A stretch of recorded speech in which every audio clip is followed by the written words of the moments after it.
So here's Incognito, which was originally a standalone application that allowed you to impersonate user tokens when successfully compromising a system.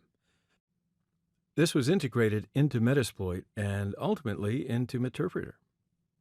Tokens are a temporary key that allows you to access the system and network without having to provide credentials each time you access a file. Incognito exploits tokens by replaying that temporary key when asked to authenticate. And there are two types of tokens: delegate and impersonate. Delegate tokens are created for interactive logons, such as logging into the machine or connecting to it via remote desktop.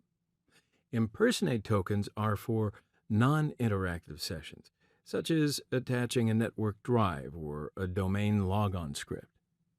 One great thing about tokens is they persist until a reboot. When a user logs off, their delegate token is reported as an impersonate token, but will still hold all the rights of a delegate token.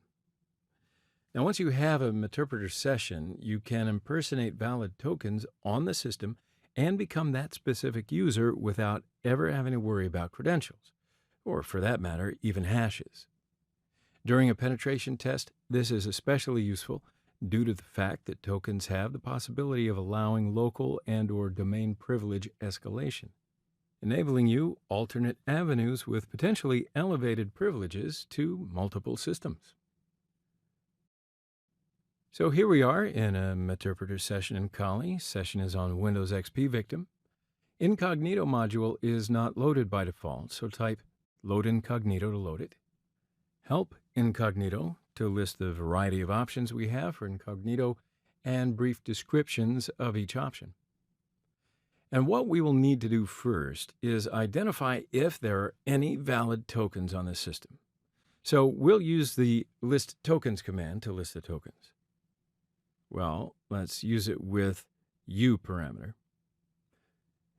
Let's impersonate the administrator using impersonate token.